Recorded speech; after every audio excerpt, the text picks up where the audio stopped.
Hi, good morning. Today we are going to discuss the important concept tax deducted at source, that is TDS, tax collected at source, that is TCS. What are the provisions of TDS and TCS under CGST Act? The same provisions and rules are made applicable to IGST Act as per the provisions of Section 20 of the IGST Act. That means what are the provisions or rules are applicable under the CGST Act, the same provisions are applicable under the IGST Act also as per Section 20 of the IGST Act. Then first we are going to discuss TDS. That means who are going to deduct TDS and what is the procedure for deducting TDS? Is there any threshold limits? And what is the procedure for remittance of such amount with the government? And what is the procedure for issue of TDS certificate? What in case of failure, what is the penalty levied on such person? All these points we are going to discuss today. Okay. Then first TDS. TDS is defined under section 51 of the CGST Act. That means as per section 51 of the CGST Act clearly mentioned that what is the deduction of tax at source, what is the deduction of tax at source in certain circumstances, that who is requiring to deduct tax at source, and what is the rate of tax, what is the procedure for remittance of tax. All this has to be mentioned in section 51 of the CGST Act. I can read and I can discuss again. TDS. Section 51 of the CGST Act provides for deduction of tax at source in certain circumstances. This section specifically lists out deductors who are mandated by the central government to deduct tax at source, the rate of deduction, and the procedure for remittance of tax deducted. Section 51 itself, it clearly mentioned who is required to deduct TDS, what is the rate of tax, what is the procedure for remittance of such tax with the government. All this it is mentioned in section 51 only. Then next, the following persons are required to deduct tax at source from the payments made to the supplier of taxable goods or services. What are that one? Central government or state government department or establishment, local authority, governmental agency, notified person. That means only 4 category of persons only are required to deduct TDS. If you see the list, all these relating to government only. That means only government department or establishment are required to deduct TDS. Private departments or private organizations are not liable to deduct TDS. Clearly mentioned, only government departments are required to deduct TDS. In that government departments, who are there? Central or state government departments or establishment. And second is local authority. Then third is governmental agency. And fourth is notified persons or category of notified persons. Who are the notified persons? We are going to discuss. That means only central government, state government establishments, undertakings, local authority, governmental agency, notified persons or category of notified persons. These 4 type of persons only are required to be deduct TDS. Who are the notified persons? We are going to study. Then the following persons have been notified under clause D of subsection 1 of section 51 of the CGST Act by central government. First one, an authority or board or any body set up by an act of parliament or state legislature established by any government with 51% or more participation by way of equity or control to carry out any function. Society established by the central government, state government or a local authority under Society Registration Act, public sector undertaking. That means this is also notified persons, also only government. These notified also persons are also only government departments. What is that one? Any body or any authority set up by any act or parliament, any body or any authority, any board established by state government or central government with more than 51% of voting power. Then societies, government societies are there. Any government society established by the government, whether may be established by state government or central government or local authority under Society Registration Act. And public sector undertaking. Public sector undertakings, for example, BHEL public sector undertaking, HMT watches public sector undertaking, BSNL is also public sector undertaking. That means any body or any authority or any board established by set up by parliament or by state legislator or established by the government with more than 51% voting powers, any society established by state government, central government or local authority under Societies Registration Act or any public sector undertakings, only this much persons are required to deduct tax and remaining persons are not required to deduct TDS. Understand? Then category of persons not liable to TDS. That means who are not required to deduct TDS. Even though they are in the above list, they are not required to deduct TDS. Who are such persons? Sorry. First I can read and I can explain. Tax is not liable to be deducted source in the following cases: when goods or services are supplied from a public sector undertaking to another public sector undertaking, whether or not in a distinct person. That means I already explained BHEL is a public sector undertaking and BSNL is a public sector undertaking. If any supplies made between these two, TDS will not be deducted. If one public sector undertaking provide making supplies of goods or services to another public sector undertaking, TDS is not required to be deducted. Okay. Next, second, when supply of goods or services takes place between one person to another person specified in A, B, C, D. What is the A, B, C, D? Here is the ABCD. A means central government, state government. B local authority. C means governmental agency. And notified, D means notified persons. Category of persons means any supplies made between these four persons. The supplies made by local authority to central government. If the supplies made by governmental agent to state government department department to notified persons, any supplies made between these persons, TDS is not required to be deducted. Understand? Two cases. Any supplied made by one public sector undertaking to second public sector undertaking, TDS is not required to be deducted. Any supplied made between these four categories, central government, local authority, governmental agency, notified persons, then TDS is not required to be deducted. Understand? Next. Deduct is, from whom we are going to deduct? There is a threshold limit. That means if value of goods, if value of service exceeds 2,50,000 to any state government or central government or public sector undertaking, then only TDS will be deducted. If my value of contract to BHEL is 3 lakhs, but today I have supplied only 1 lakh, even the TDS will be deducted. Why? Because my value of supply under a contract is 2,50,000, but today I have supplied only 1 lakh, but my value of contract exceeds 2,50,000. In such a case, once my value of contract exceeds, my value of contract or my value of agreement exceeds 1 lakh with BHEL, TDS is to be deducted by the BHEL from the payments made to me. If the payment made to me is 1 lakh, they have to deduct TDS and the balance only they have to pay to me. Understand? Then standard rate of deduction. Standard rate of deduction means once the amount exceeds 3 lakhs, they have to deduct at the rate of 1% in case of interstate sales. That is, in case of interstate sale means the type of transaction is interstate, that is outside the state. The type of tax is IGST. Once they have deducted 1% of IGST on my bill. Understand? In case of IGST transaction, they have to deduct 1%. But in case of intrastate transaction, that is within the state, 0.5% of CGST shall be deducted, 0.5% of SGST deducted. That means 0.5 plus 0.5, 1%. In case of IGST, directly 1% they can deduct. In case of CGST and SGST, that is within the state, 0.5% of CGST, 0.5% of SGST shall be deducted from the payments made to the supplier. Understand? I can read right now for your better understanding.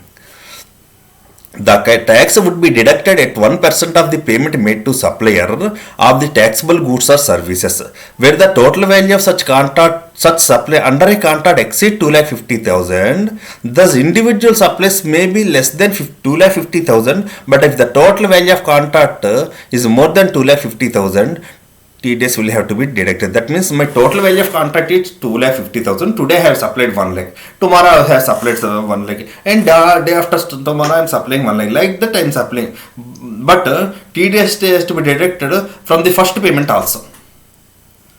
From the first payment made to the supplier also. How much percentage? 1% they have to deduct. Second para. The deductors have to deduct at the rate of 1% from the payments made or credited to the supplier of taxable services or goods. Okay. Next. The above statement can be explained in the following situations. You can concentrately listen because it's a typical point is there. First one. Supplier, place of supply and recipient are in the same state because I am supplying goods. My place of supply in Bombay and I am supplying goods in Bombay only. So place of supply in Bombay and my recipient also in Bombay. That means my supplier, place of supply, recipient all are in one state. What tax we are going to deduct? CGST and SGST will be deducted. Understand? My type of tax is intrastate tax, that is within the state. Therefore CGST and SGST will be deducted. Then how it reflected? It will be reflected in the supplier electronic cash ledger. Suppose if 1% they have deducted, that means 1% of 1 lakh how much? 1,000. 0.5% of CGST, 0.5% of SGST. That means 500 of CGST they have deducted, 500 of SGST they have deducted. These two has been reflected in the cash ledger of the deductee. That means in cash ledger of CGST it has reflected 500. In cash ledger of SGST of supplier it has reflected 500. If all are in one state. And second, supply as well as place of supply in two different states. That means, for example, if the supplier is Bombay and the place of supply in Karnataka, that means recipient is Karnataka. Recipient in Karnataka, place of supply in Karnataka. Then supplier is Bombay. Then what type of the tax it is? What type of transaction? This is a interstate transaction. What type of tax shall be levied? IGST tax shall be levied. In such a case, it shall be reflected in the IGST ledger, cash ledger of IGST of the deductee. Suppose on 1 lakh 1% how much? 1,000 rupees shall be reflected in the cash ledger of IGST of the deductee only. Understand? Third point. Supplier as well as place of supply are in state A and the recipient located in state B. Understand clearly, third situation is very important because supplier is Bombay and the place of supply also Bombay and the recipient is Karnataka. Where the supplier and place of supply in Bombay, what type of transaction? This is intrastate transaction. Once intrastate transaction, what type of tax shall be levied? CGST and SGST levied. CGST and SGST of Bombay will be levied. But the recipient located in Karnataka person, how he is using the SGST of Bombay? If it is IGST, he can use. But it is a SGST of Bombay, Karnataka recipient cannot use. In such a case, TDS is not required to be deducted. Understand? Again I am repeating, supplier and place of supply is in one state, but the recipient in another state, he cannot use SGST of such other state. In such a case, TDS is not required to be deducted. Understand? Okay, next. Then, deposit of TDS with the government. The amount so deducted, the amount already deducted by the government agencies, such amount shall be deposited with the government by 10th of the succeeding month. That means January month they have deducted 10,000. That 10,000 they have to deposit by 10th of the February. On or before 10th of the February, they have to deposit such amount. Okay.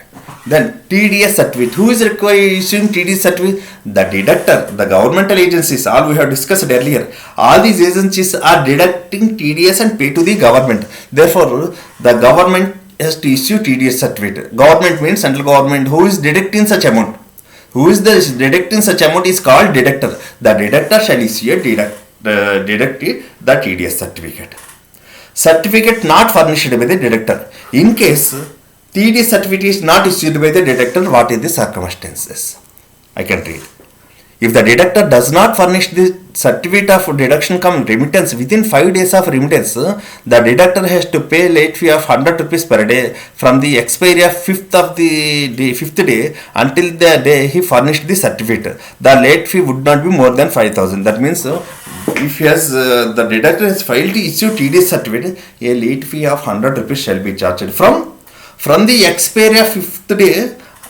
From the expiry of fifth day until he furnishes his TDS certificate. Suppose for January month he has to pay to the TDS certificate 10th. So what is the due date of issue of TDS certificate? 10 plus 5, 15th. Up to 15th he can issue TDS certificate. If you are not issuing TDS certificate by 15th of February, he can levy a late fee of 100 rupees per day from the expiry of fifth day until he furnishes TDS certificate to the deductee. But the late fee should not be more than 5,000. Understand? I think you understand. Next, non-remittance by the deductor. Second, previously TDS certificate not issued. Here non-remittance. That means TDS has been deducted by the deductor from the deductee payment.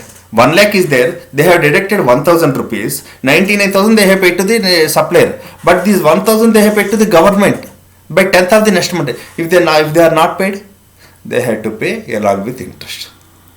Understand? If they are not paid, the TDS so deducted, they have to pay such amount along with interest. If they are not furnished the TDS certificate, they have levied a late fee of 100 rupees per day from the expiry of fifth day, from the date of remittance until he furnishes his certificate. Next. Then reflection of TDS. Already we have discussed. What is the reflection? The reflection of TDS is two parts. Once the deductor has to deduct and pay the government, and the deductor has filed his return, and if these two conditions are satisfied, it shall be reflected in the electronic cash ledger of the deductee. I can repeat again, the deductor has to pay such tax to the government by 10th of the succeeding month. The deductor has to file his return, and in such case only the deductive the amount of TDS shall be reflected in the cash ledger of the deductee. Understand? Then next para. The deductor or the deductee can claim refund of excess deduction or erroneous deduction. The provisions of section 54 relating to refund would apply in such cases. However, if the deducted amount is already credited to the electronic cash ledger of the supplier, the same cannot be refunded. By erroneously excess deduction is made, then he can apply for refund. But it has been already paid, it has been reflected in the cash ledger of the deductee, no refund shall be made. Understand? Before reflection of cash deposit, before reflection of cash ledger by the deductee, if any erroneous error is there, he can claim for refund of such amount. Once it is paid to the government and it has reflected in the electronic cash ledger of the deductee, refund shall not be made. Refund shall not be available. Understand? Next. This much only, TDS. That means who is required to deduct? All governmental agencies required to deduct. What is the threshold limit? 2,50,000 is the threshold limit. And who is that means what is the time limit for deposit in the same? 10th of the next month. What is the remittance of TDS certificate? 5 days after remittance of TDS certificate, TDS amount. Then what is the late fee for not furnishing the TDS return, and what is the penalty for not payment of TDS, and reflection of TDS. All points we have discussed in TDS. Now we are going to discuss TCS. TCS is a tax collected at sales. It is applicable only on e-commerce operator. Other than e-commerce operator, TCS is not applicable. As per section 52 of the CGST Act, so many persons are advertisement in Amazon, Flipkart, their products. Suppose AC dealer advertises AC, LG AC dealer advertises AC. Today the cost is only 20,000. The buyer see the advertisement and place the order.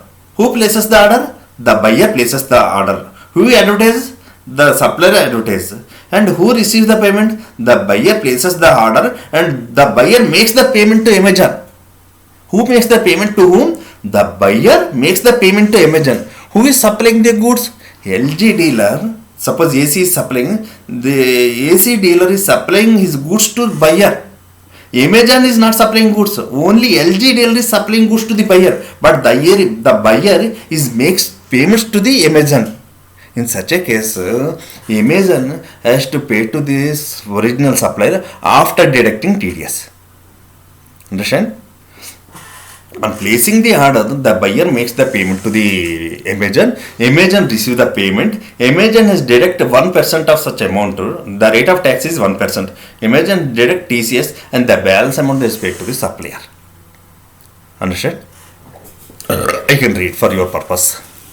TCS refers to the tax which is collected by the electronic commerce operator when a supplier supplies some goods or services through its electronic common portal, and the payment for that supply is collected by the electronic commerce operator. There are many e-commerce operators hereinafter referred to as an after, like Amazon, Flipkart, Jabang, Snapdeal, operating in India. These operators display on their portal products as well as the services which are actually supplied by some other person to consumer. These goods or services belong to other suppliers are displayed on the portals of the operator, and consumers buy such goods or services through this portal.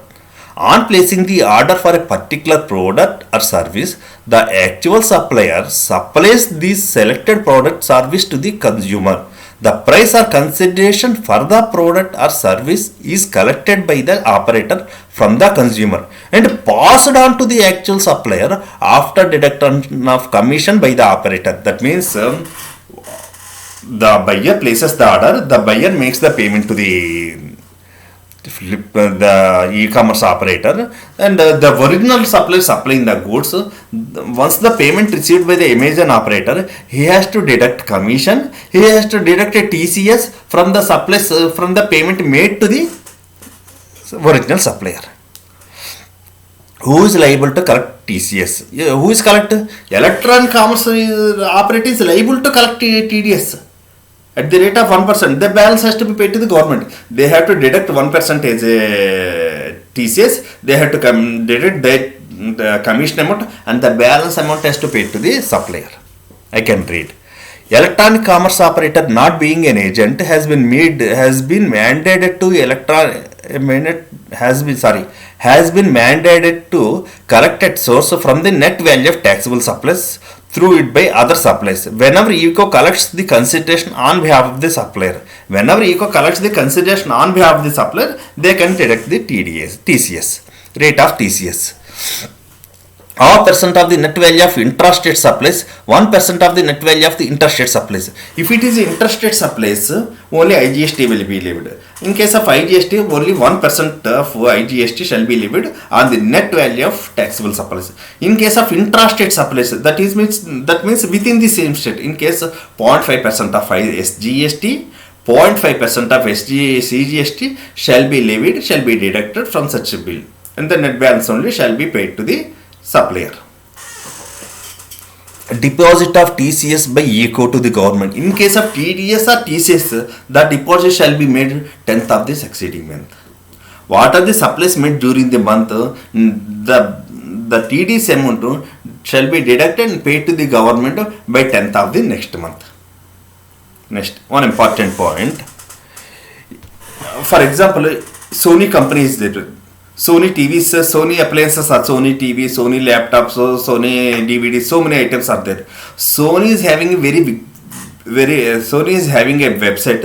Through their website only they are selling their product.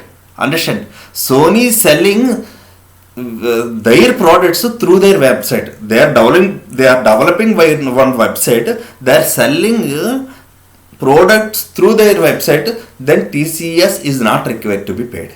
Understand? If I am developing any website, I am supplying my products only through my website. I am developing website, I am selling my goods through my website, no need to deduct TCS. If any other supplies I am supplying, if any other suppliers are there, then I am selling their supplies through my website, TCS is deducted. But I am supplying my products through my website, TCS is not required to be deducted. I can read. However, according to Section 52 of the Act, TCS is required to be collected on the net value of the taxable supplies made through it by other suppliers, where the consideration is to be collected by the ECO. In cases where someone is selling their own product through a own website, there is no requirement to collect tax at source as per the provisions of the Act. These transactions were liable to GST at prevailing rates. That means if I am developing my website and I am selling my own product, I am not liable to require TDS. Then, last. If we purchase goods from different vendors and selling them on our own, under our website, under our own billing, is TCS required to be collected on such supplies? That means I have purchased furniture. My website is only selling a furniture. I have purchased furniture. Then after that, I am selling that furniture through my website. I already purchased. That means that furniture belongs to me. Then I am selling such furniture through my website. In such a case, TCS is not required, because any other suppliers, any other vendors supplying goods through my website, TCS is required to be deducted. But I already purchased such goods. I am selling my goods through my own website. TCS is not required to be deducted. Answer we will see. No.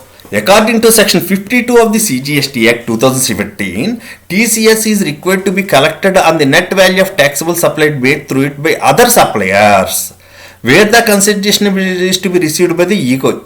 Other suppliers, ECO receive the payment, supply made by other person. In this case, there are two transactions, where we purchase goods from the vendors, where we sell it through our own website. First, for the first transaction, GST is leviable and we will need to pay to the buyer vendor on which credit is available as. The second transaction is supply on our own account and not by other suppliers. There is no requirement to collect shares, to collect tax at source. That means I am not liable to collect tax at source if I am selling my own website, if I am selling my products through my own website. Understand? Next.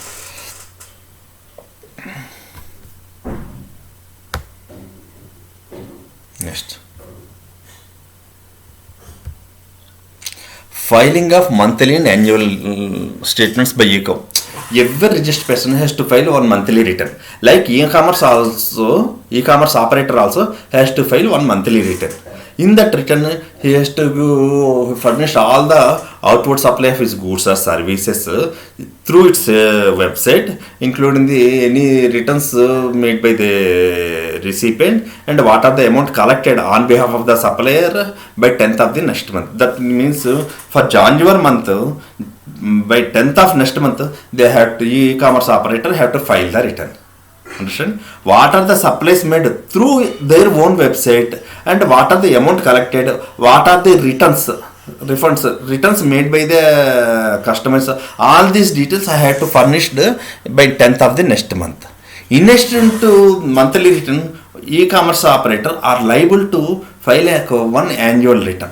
All these details of this is consolidation of monthly returns. He has to file monthly, yearly annual statement on or before 31st December of the month following the end of the financial year. On or before 31st December. That is, for example, 2018-19 financial year, 31st December of 19, they have to file the annual return. Understand? I can read. An electronic statement has to be filed by the e-commerce operator containing the details of outward supplies of goods or services affected through it, including the supplies returned through it and the amount collected by it as a TCS during the month within 10 days after the end of each month in which such supplies are made. Okay. Additionally, the ECO is also mandated to file an annual statement on or before 31st day of the December following the end of the financial year. Okay. Next, notice to the operator. That means any officer not below the rank of deputy commissioner has given notice to the operator, provide the details of what is the volume of goods supplied, what is the volume of services supplied, what is the stock of goods held in their warehouse or godowns. All these details has been asked by the deputy commissioner, not below the rank of deputy commissioner. Such details has to be provided by the e-commerce operator within 15 days of servicing a such notice. First, the proper officer has to send a notice to the e-commerce operator providing the details of value of outward supply of goods or services, what are the stock in hand. All these details has to be given by the e-commerce operator within 15 days from the date of receipt of notice. Once notice is served by the officer, the reply to the show cause notice shall be given by the e-commerce operator within 15 days. In case the e-commerce operator failed to give a reply to the show cause notice, he shall be liable for penal action, and also he shall be liable for a penalty up to 25,000. Understand? An officer below the rank of deputy commissioner can issue a notice to the e-commerce operator providing the details of what is the volume of goods, what is the volume of services provided, and what is the value of stock lying in at their warehouses or godowns. Then the electronic commerce operator has to give a reply to such notice within 15 days of service of such notice. If the electronic commerce operator failed to do so, then he shall be liable for penal action and shall be liable for penalty up to 25,000. Okay. There ends the chapter for TDS and TCS. I think you enjoyed the chapter. Thank you very much.